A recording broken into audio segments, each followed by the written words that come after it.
জামায়াতে ইসলামীতে কোনোদিন একজন নন মুসলিমকে আমির হতে পারবেন, মানে এই প্রশ্নগুলো আসবে সামনে, আমি এটাই বলছি। জি, তাহলে এখন প্রশ্নটা হলো যে গঠনতান্ত্রিক বিধানের মধ্যে এটা আছে কিনা। Theoretically it is there, member হতে পারবে। পরবর্তী প্রশ্ন হলো হয় না কেন। তো গঠনতন্ত্রে তো আওয়ামী লীগের গঠনতন্ত্রে বহু কিছু আছে না, বিএনপির গঠনতন্ত্রে বহু কিছু আছে না, সব কি ইমপ্লিমেন্ট হয়? কিন্তু দ্যার ইজ এ স্কোপ। হিসেবে আপনাকে একটা প্রশ্ন করি, একেবারে আলোচনা আছে, টেবিল আলোচনা, যে বাংলাদেশে যে দক্ষিণপন্থা এবং ডানপন্থার যে উত্থান হচ্ছে সেটি আন্তর্জাতিক পরিমণ্ডলে বাংলাদেশের একটা বড় ধরনের সমস্যায় ফেলবে। এটার সাথে এটা বলবেন, আর সাথে যদি কিছু বলতে চান। যে এই কনসার্নটা আমি বিভিন্ন জায়গায় শুনেছি, বড় বড় রাজনৈতিকবিদদের, এটা কেউ টকশোতে আলোচনা করতে চায় না, কণ্ঠেও শুনেছি, এবং আজকেও দুটো ডিপ্লোম্যাটিক কন্ট্যাক্টে গিয়েছিলাম সকালে মিটিং করতে, সেখানেও একটু হালকা করে আঁচ দিতে চায় যে 5ই আগস্টের পরে বাংলাদেশে এক ধরনের দক্ষিণপন্থার উত্থান হচ্ছে। তো আমি ওনার সঙ্গে অনেকক্ষণ তর্ক বিতর্ক করার চেষ্টা করলাম, সেটা কি, বাংলাদেশে কি এক্সট্রিমিজম রাইজ হচ্ছে? Do you have any specific information যে extremism in Bangladesh in a new fashion started? তখন তিনি আনসার দিলেন, no, we do not have any specific information. তাহলে কি যেন কি হয়েছে বিগত সময়টাতে? হেফাজতকে অপ্রেস করেছে, হুজুরদেরকে মারামারি করেছে, রাইটিসদেরকে অনেক অসুবিধা করেছে, জামাত ইসলামী লোকদেরকে ফাঁসি দিয়েছে, বিএনপির বেগম খালেদা জিয়াকে ফাঁসি দিয়েছে, জেলে ঢুকে শাস্তি দিয়েছে, জেলে ঢুকে নিয়ে গেছে। তো বিএনপির কেন্দ্রীয় পর্যায়ের লোকদের 100, 150, 200, 250, আমার ধারণা হাবিবুন নবী সোহেলের বিরুদ্ধে 300-এর উপরে সবচেয়ে বেশি 400 বেশি মামলার আসামি হয়েছে। উনার সাথে একদিন আমার হাইকোর্টে দেখা হলো, উনি বললেন, ছোট ভাই এখন আর বাড়িতে যেতে পারি না, কোর্টেই ঘুমাইতে হয়, কারণ একদিনে 5টা-7টা হাজিরাও থাকে। ওই আমলে আগাম জামিন নিতে গেছিলেন আর কি। তো আপনি এই এনভায়রনমেন্টটা ফ্রি হয়েছে, ফ্রি হয়ে তাতে কি হয়েছে? সবাই তো গতিশীল হয়েছে, সবাই তো তার গতি দেখাচ্ছে। আপনি মাদ্রাসা বন্ধ করে দিয়েছিলেন, মাদ্রাসা ওপেন হয়েছে। আপনি পীর সাহেবকে ইয়ে করতে দেন নাই, সেটা ওপেন হয়েছে। হেফাজতকে আপনি মারার চেষ্টা করেছেন, তারা ওপেন হয়েছে। হেফাজতকে ভাঙার চেষ্টা করেছেন, ভাঙাটা কিন্তু জোড়া লাগার চেষ্টা হয়েছে। নেতৃত্বের মধ্যে অনেক ধরনের ক্যারিকেচার করার চেষ্টা করেছেন, সেটাও ওপেন হয়েছে। তাহলে এই যে রাইটিস্ট পুরা ফোর্সটুকু, আমি মনে করি এটা বিএনপি থেকে শুরু করে আপ টু ইসলামী আন্দোলন, এই যে ফোর্স, এই ফোর্সের যে সাপ্রেশনের মধ্যে ছিল, তারা তো এক ধরনের হাফ ছেড়েছে। তো তারা ছাত্রদল হাফ ছেড়েছে, ছাত্র শিবির হাফ ছেড়েছে, একটা ওপেন স্পেস পেয়েছে। এটাকে লোকেরা বলছেন যে এটা হলো দক্ষিণপন্থার উত্থান। ফর এক্সাম্পল, ধরেন কিছুই হতো না, যদি 7ই জানুয়ারি নিয়মিত নির্বাচন হতো, কেয়ারটেকার গভর্নমেন্টের অধীনে নির্বাচন হতো, বেগম খালেদা জিয়ার নেতৃত্বে নির্বাচন হতো, জোট নির্বাচনে অংশগ্রহণ করতো, ওইদিকে আওয়ামী লীগ নির্বাচনে অংশগ্রহণ করতো, 14 দলীয় জোট, তাহলে কি দক্ষিণপন্থার উত্থান হতো? বেগম খালেদা জিয়ার নেতৃত্বে অতীতে 4 দলীয় সরকারের আমলে কিসের উত্থান হয়েছিল? দক্ষিণপন্থার না উত্তরপন্থার? তাহলে সিম্বলটা কি? এই বেগম খালেদা জিয়ার নেতৃত্বে বাংলাদেশের যে ফোর্সগুলো একসাথে হয়, এদের আইডেন্টিটিকে বড় দাগে কিভাবে ব্র্যাকেট করা যাবে? এই টোটাল পন্থার নাম কি? ঠিক আছে, জামাত, বিএনপি, জামাত, ছোট দল, অমুক দল, তমুক দল, এটাকে একটা জায়গায় ব্র্যাকেট করেন। একদিকে যদি আপনি উত্তরপন্থী ধরেন, কাকে ধরবেন উত্তরপন্থী? কার নেতৃত্বে উত্তরপন্থী? আওয়ামী লীগের নেতৃত্ব। আর দক্ষিণপন্থা যদি ধরেন, তার নেতৃত্বে কে? বিএনপি। কে ছিল নেতৃত্বে? বেগম খালেদা জিয়া ছিল। তো বেগম খালেদার নেতৃত্বে এটাকে উত্তরপন্থা যদি ধরেন, এখন বেগম খালেদা জিয়া অসুস্থ, বাংলাদেশে অন্যান্য রাজনৈতিক দলগুলো 17 বছর বিভিন্ন অপারেশনের মধ্যে দিয়ে গিয়েছে, ইনক্লুডিং বিএনপি। তো তারা কি এখন ওপেন স্পেসে একটু মাথাচাড়া দিয়ে উঠবে? এটি তো স্বাভাবিক। এটা কি অস্বাভাবিক কিছু? অবজেকশনের জায়গা কোথায়? যদি এখানে এক্সট্রিমিজম গ্রো করে, this is what is objectionable. এখানে যদি আপনি কাউন্টার টেরোরিজমের যে কর্মকাণ্ড আছে, এটা যদি ফাংশন না করে প্রপারলি, না করার কারণে এখানে যদি আবার সেই বোমাবাজি গ্রো করে, that is what is objectionable part.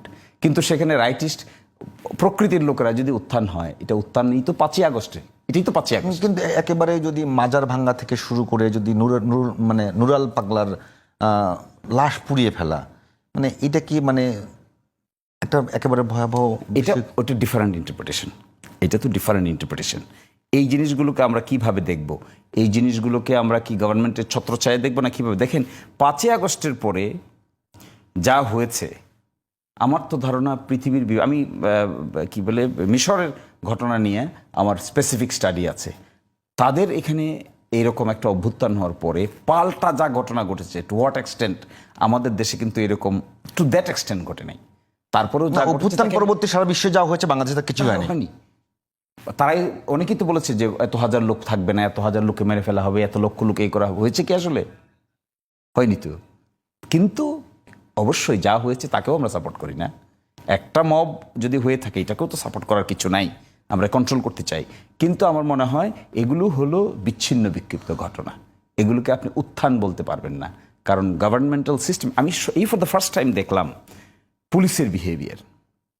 Police এখনো মেরুদণ্ড সোজা করে দাঁড়ায় নাই, কিন্তু ঢাকা বিশ্ববিদ্যালয়ের এই ডাকসু নির্বাচন কেন্দ্রিক নাকি জাকসু নির্বাচন কেন্দ্রিক একজন পুলিশ অফিসার ফেসবুকে কি জানি একটা দিয়েছে, পরের দিন দেখি তাকে প্রত্যাহার করে ফেলা হয়েছে।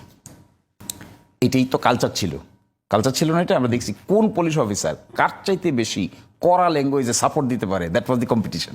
না, মিছিলও হয়েছে, আওয়ামী লীগ মিছিল দিয়েছে, কম্পিটিশন, স্লোগান দিয়েছে। তাহলে ওখান থেকে 5ই আগস্ট একটা পট পরিবর্তন হয়েছে, হওয়ার পরে একটা নতুন কালচার ডেভেলপ করার চেষ্টা করা হচ্ছে, একটু সময় দিতে হবে। তো এটা তো দক্ষিণপন্থার উত্থান যদি আপনি মনে করেন 5ই আগস্টের সঙ্গে সাংঘর্ষিক, তাহলে এটা রং কনসেপশন হবে। জাহিদ ভাই কি বলবেন এই বিষয়টা? একেবারে মানে সমস্যা হচ্ছে দক্ষিণপন্থার এলিমেন্ট, মানে আমি এক্সট্রিম রাইটিস্টের কথা বলি, এক্সট্রিম ফান্ডামেন্টালিস্টদের কথা বলি, ওটার সমস্যা কি? নিউ ইয়র্ক টাইমসের যে হেডলাইন ছিল পোস্ট 5th অগস্ট, এই ধরনের লোকজন একটা ওপেনিং দেখছে। এখন কিরকম, ধরুন আমি নাম ধরে বলি, একটা সংগঠন আছে হিজবুত তাহরির, জামায়াতে ইসলাম ও ইসলামের কথা বলে, ইসলামী আন্দোলনও বলে, কিন্তু ওনারা কনস্টিটিউশনাল ফ্রেমওয়ার্ক মেনে চলার কথা বলেন। ওনারা যে আমাদের এই যা আছে এর মধ্যে ফিট ইন করার কথা, যদি একটা অন্য আলোচনা আছে আমি একটু পরে আসছি। কিন্তু উনি তো বলছেন যে নির্বাচন করা যাবে না, এখানে একটা খেলাফত কায়েম করতে হবে, এই সরকারকে উচ্ছেদ করা হবে।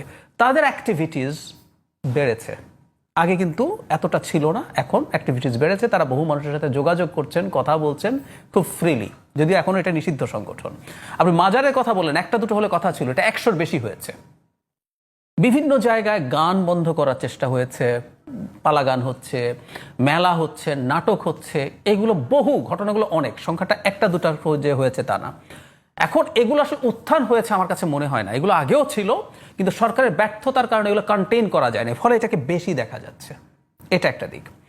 অন দ্য আদার হ্যান্ড, যেটা শিশির ভাই বললেন, আগে যেটা হয়েছিল জামায়াতে ইসলামী বিএনপির সাথে একটা জোটে ছিল, সেটার মধ্যে আরও অন্য ইসলামী দলও ছিল, সেটা এইভাবে আর চোখে পড়ে না। এখন যেটা বাস্তবতা দাঁড়িয়েছে, বিএনপি আছে, তার বিরুদ্ধে জামায়াতে ইসলামী এবং জামায়াতে ইসলামী নিজে একটা অন্যান্য ইসলামিক দলকে নিয়ে একটা জোট করার চেষ্টা করছেন। এখন আমার কাছে নতুন যে প্রশ্ন এসে হাজির হয়েছে, আমি শিশির মনির ভাই নিজেরও একটা টকশোর ইন্টারভিউতে, টকশোর কথার মধ্যে দেখলাম, বা অন্য নেতাও আমার পাশে বসে বলেছেন, এখন হয়তো এটাও নতুন প্রশ্ন তৈরি করবে। ওনারা কনস্টিটিউশনাল পলিটিক্সের কথা বলেন, কিন্তু ওনারা বলেছেন, ইসলামী আন্দোলন বলেছেন যে তারা এখানে শরিয়া আইন কায়েম করতে চান। এখন এটা হয়তো নতুন প্রশ্ন তৈরি করবে যে আমাদের কনস্টিটিউশন এখন, কারণ আমি এখনো কিন্তু জামায়াতে ইসলামের শরিয়ার রূপরেখা জানি না। আমি পার্সোনালি পেলাম শিশির ভাইকে, এবং এটা যদি তৈরি হয় নিশ্চয়ই উনি সেটা কাজ করবেন, ওনার এক্সপার্টিস থাকবে এই জায়গায়। জামায়াতের উচিত হবে ইলেকশনের আগেও তারা যেহেতু এটা বলছেন, তারা এটা মানে কি বোঝান, সেই স্টেটটা আমরা ধরে নিলাম জামায়াত ক্ষমতায় যাবে, তাহলে কি বোঝান, তারা কি করতে চান বাংলাদেশে, আইনে কি করতে চান, সংবিধানে কি করতে চান, আমাদের নির্বাচন ব্যবস্থা কি করতে চান। তো এখন এই জিনিসগুলো যখন ক্লিয়ার হবে না, কেউ এটাকে ব্যবহার করতে পারে শুধু এই শব্দগুলো দিয়ে। এই পর্যন্ত শব্দগুলো আছে, শিশির ভাই নিজে বলেছেন, আমি শিশির ভাইকে একদিন পার্সোনালি ক্লিয়ারও হয়ে নিয়েছি যে আমি দেখেছি ভিডিওটা।